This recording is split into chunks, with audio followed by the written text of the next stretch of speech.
লাখুটিডালৰ ওপৰত দুলি থাকে সময়। 5 ফুট উচ্চতাৰ পৰা আকাশ চুবলৈ কিংবা উচ্চতম শিখৰলৈ বগাব মোৰো মন যায়। শেষ সংগ্ৰামেই যে আৰু এটা ঘটনি। বৈ যাব খোজো বুৱতী তৰংগিনীৰ দৰে এনেকৈয়ে ক্ৰমশ আগচোতালৰ পদচিহ্নত মোক মোৰ পৰা। যিদিনা তোমাক লগ পাম মোৰ হৃদয়ৰ আকাশৰ ৰং তোমাৰ ওঠত সানি দিম। লগ পালেই খেৰসূতা কঢ়িয়াই তোমাৰ বাদামী চুলিতাৰিত বাহ বান্ধিম।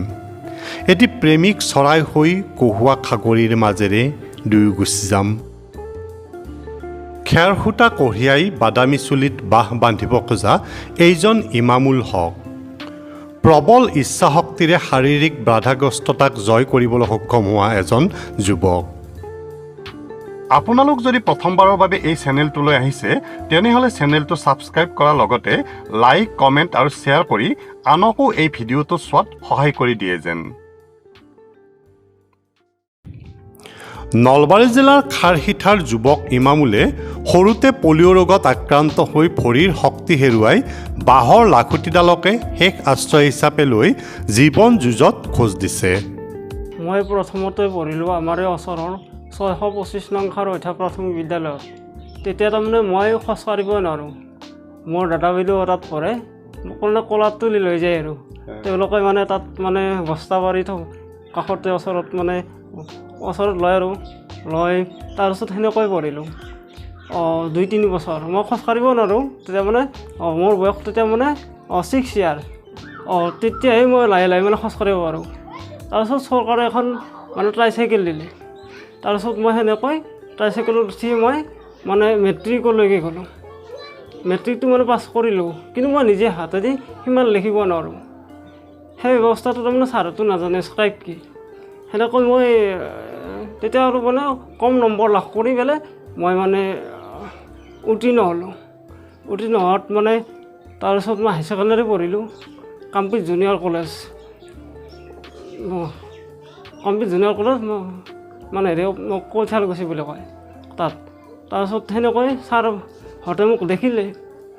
দেখাৰ পিছত ছাৰহঁতে ক'লে তোমাৰ কাৰণে স্ক্ৰাইব দিয়ে। সেনেকৈ ক'ত তেতিয়া ছাৰহঁতে বহুত মানে হেল্প কৰিলে, যোগাযোগ কৰিলে। প্ৰিন্সিপাল ছাৰেও যোগাযোগ কৰিলে। সেনেকৈ মানে স্ক্ৰাইবৰ ব্যৱস্থা কৰিলে।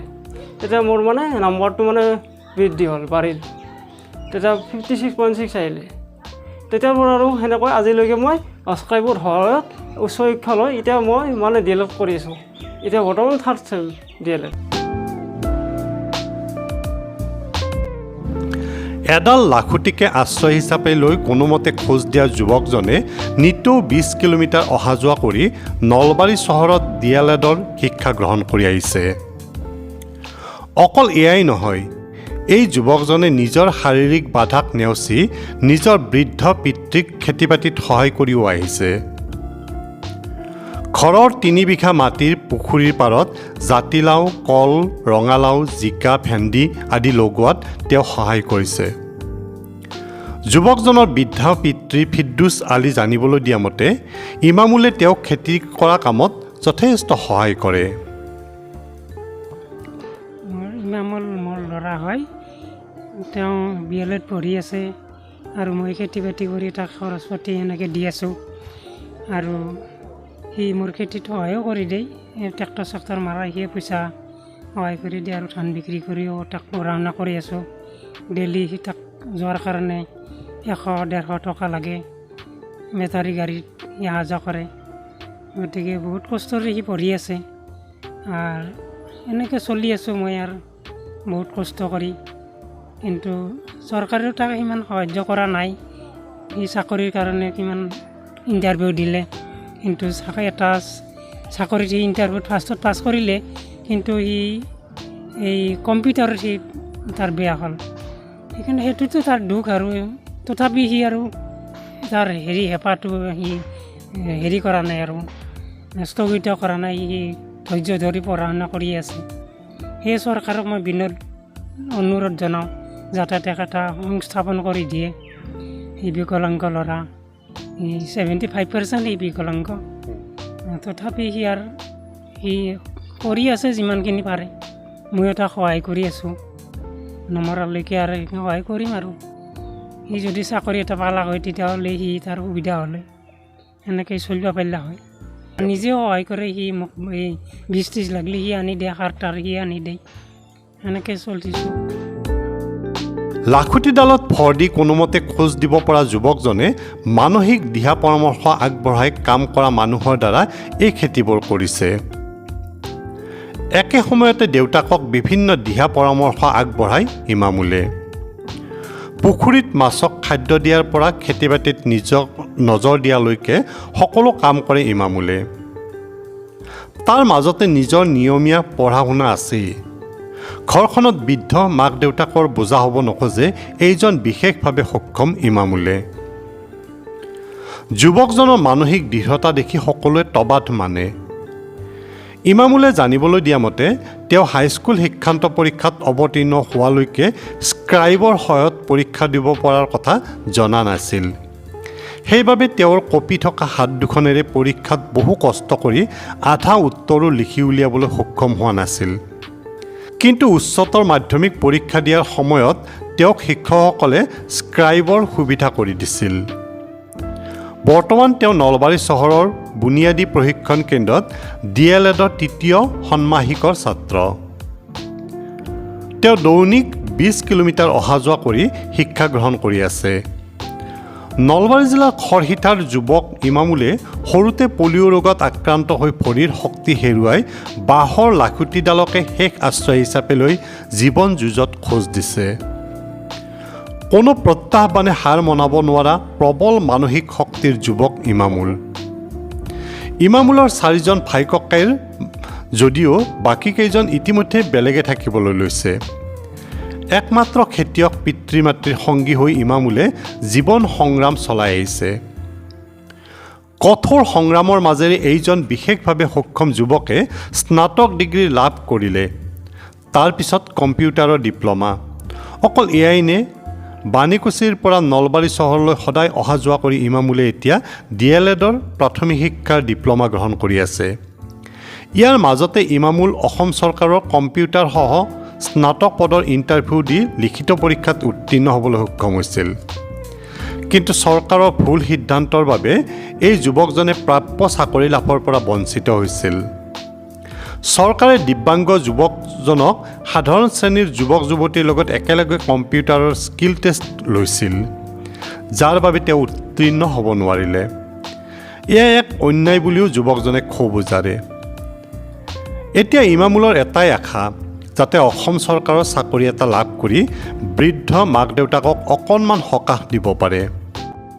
মোৰ লক্ষ্য হ'ল প্ৰথম মানুহ হোৱাৰ, তাৰপিছত চৰকাৰী সংস্থাপন লোৱাৰ। সেই সপোনটো মোৰ সদায় থাকিব। এতিয়া মই প্ৰথমটো ভাল হ'ল চৰকাৰে যেতিয়া স্কিল টেষ্ট পাতি দিলে তেতিয়া মোৰ স্কিল টেষ্টটোত বেয়া হ'ল। কম্পিউটাৰ 25 মাৰ্কৰ আছিলে। আমাৰ নিচিনা দিব্যাংগই যদি আমি কলেজত পঢ়োঁ তেতিয়াও সমাজৰ হাহাকাৰ, সমাজ ব্যৱস্থাটোৰ কথা ক'ব খুজিছোঁ মই। এতিয়া ধৰি লওক মই উদাহৰণটো DLED কৰি আছোঁ। এতিয়া মোক মানুহে কয় তুমি DLED কৰিলে কেনেকৈ চাকৰি কৰিবা? সেইটো কথা নহয়, সংবিধানে আমাক অধিকাৰ দিছে আমি সুন্দৰ কৰি চাকৰি লৈ জীৱন যাপন লাগে কৰিব, সেইটো কথা।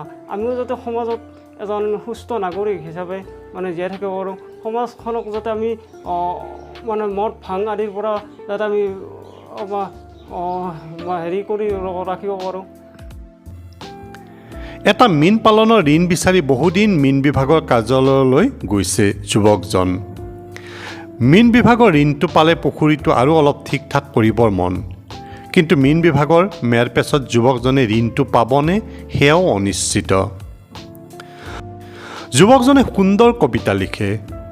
30টামান কবিতাৰ ইতিমধ্যে বিভিন্ন কাকত আলোচনীৰ পাতত প্ৰকাশ পাইছে। কবিতাৰ কিতাপ এখন উলিওৱাৰ মন ইমামুলৰ। অৱশ্যে ইয়াৰ বাবে তেওঁৰ হাতত পৰ্যাপ্ত ধন নাই। দিব্যাংগ ভাত্তা মাহে 1000 টকা পায়। সেইখিনি টকাৰে খাব নে পঢ়া শুনাত খৰচ কৰিব এইজন যুৱকে? এজন দুখীয়া কৃষকৰ ল'ৰা ইমামুল। শাৰীৰিক বাধাগ্ৰস্ততাই তাক যিমানেই কষ্ট দিছে সিমানেই মানসিক শক্তি অদম্য সাহস তাৰ যেন ওচৰ চাপি আহিছে। এটা এটাকৈ লাভ কৰা সফলতাৰ সোৱাদে ইমামুলক গভীৰ আত্মবিশ্বাসী কৰি তুলিছে। দেহৰ শক্তিতকৈ যে মানসিক শক্তিহে গুৰুত্বপূৰ্ণ তাকে প্ৰমাণ কৰি দিছে ইমামুল নামৰ এইজন বিশেষভাৱে সক্ষম যুৱকে। পথাৰলৈ শাওনৰ কিছুদিন গ'লেই বোকাময় পথাৰখন সেউজীয়া হ'ব, শস্যই সম্পদ দিব পৰিপূৰ্ণতাৰ। যদিওবা তাইক ৰোৱনীৰ সাজত দেখা নাই, পাশ্চাত্যৰ পোচাক পৰিধানত হৃদয়ৰ হৃদয়লৈ সদায় অহা যোৱা কৰে। ষ্ট্ৰীট লাইটৰ পোহৰ ভাল পোৱা তাই ল'বলৈ নাজানে পথাৰৰ বোকা পানীৰ গোন্ধ। তাই কেৱল হলিউডৰ নায়িকা হোৱাৰ সপোন দেখে। যিদিনা তোমাক লগ পাম মোৰ হৃদয়ৰ আকাশৰ ৰং তোমাৰ ওঠত সানি দিম। লগ পালে খেৰসূতা কঢ়িয়াই তোমাৰ বাদামী চুলিতাৰিত বাহ বান্ধিম এটা প্ৰেমিক চৰাই হৈ।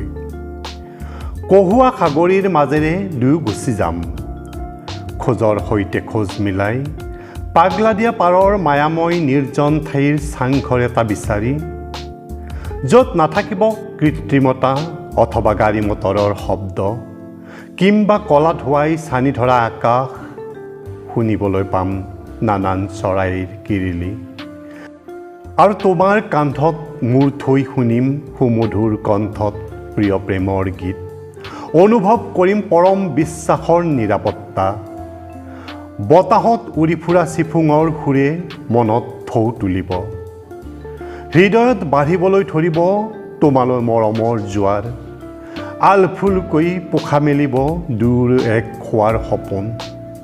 দুয়োকে চাৰিওফালৰ সেউজীয়াই শিকাব ভাল পোৱাৰ আদিপাত। কথা পাতিম সুন্দৰ সমাজ গঢ়াৰ, পাগলা দিয়াৰ বৈ থাকিব ঢৌ খেলি। প্ৰকৃত প্ৰেমৰ সাক্ষী হৈ দুয়োৰে প্ৰাণত ঢৌৰ সতে উটি আহিব কবিতাৰ শব্দ। যিদিনা তোমাক লগ পাম মোৰ হৃদয়ৰ আকাশৰ ৰং তোমাৰ ওঠত সানি দিম। লগ পালেই খেৰসূতা কঢ়িয়াই তোমাৰ বাদামী চুলিতাৰিত বাহ বান্ধিম।